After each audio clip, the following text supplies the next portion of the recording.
Thanks indeed, Meghna. Thanks indeed, viewers. It is so very sad. Look at the state of our polity.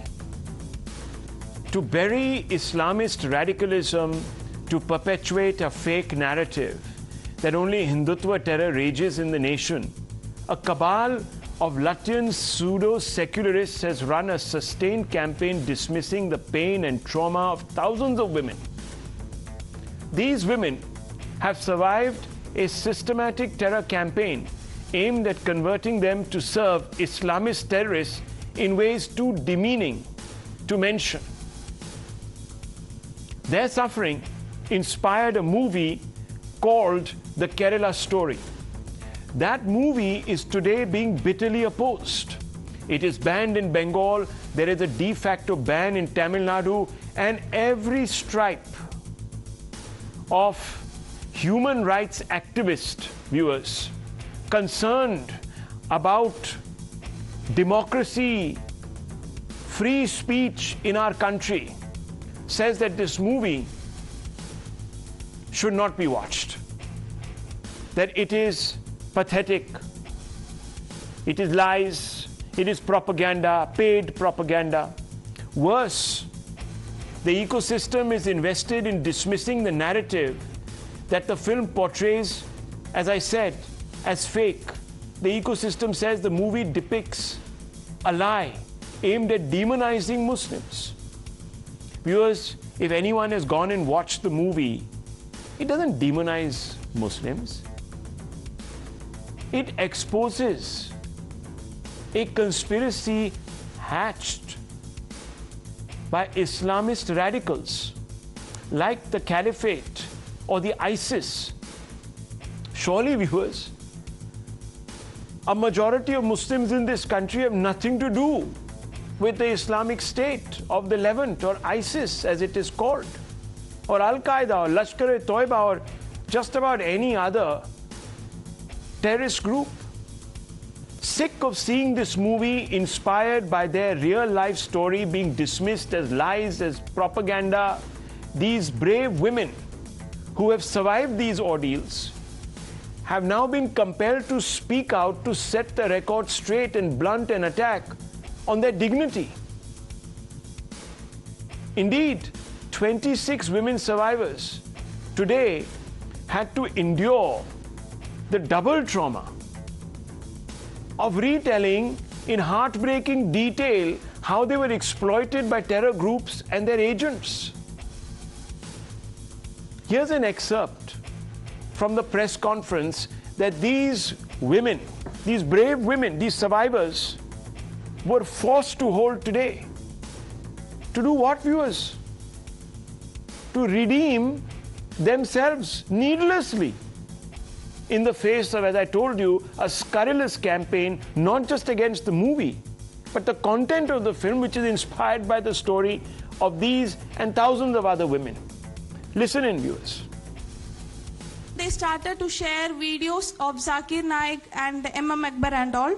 And actually these videos of those people made me actually, radicalized. I was radicalized to that ideology. I started to believe that none of the ideologies except Islam is right. My parents' tears, my family's tears was not at all bothering. I was living like a Muslim woman. The movie succeeded in depicting what is the brainwashing system existing all over the world, not only in Kerala but all over the world.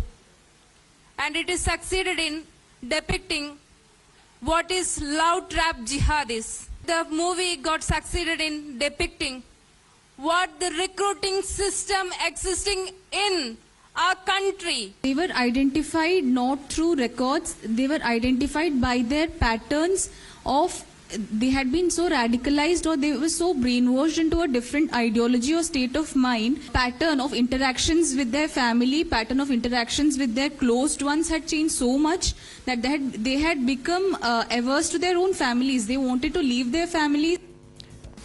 The irony is that those who have added to the suffering of the women, those from the Latvian cabal, viewers, who have added to their trauma by forcing them to come out and tell their stories, are those very people who describe themselves as the champions of human rights, social justice, free speech, and God alone knows, viewers, a whole list of virtues.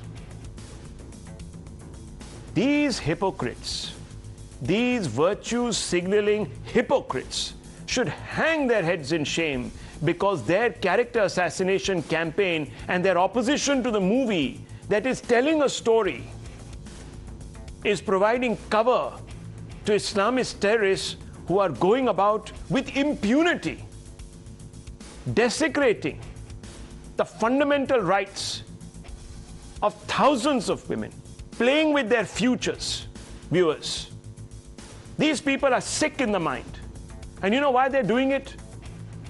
Because, viewers, there is a whole group of people abroad who invite these sick secularists, pseudo-secularists, to their universities, to their seminars. These people are paid thousands of dollars to speak, spread, spew lies about this nation and paint a picture of only the majority community being the aggressor. Viewers, this is the same cabal that opposed the Kashmir Files and several other movies that focused on these issues. They're sick, viewers, but they're very clever because they're making a living out of their sickness, their perverse mindset. And I'm telling you as it is, viewers. I'm telling it to you because no one else in the Latvian media has the guts to expose them because they're all part of it.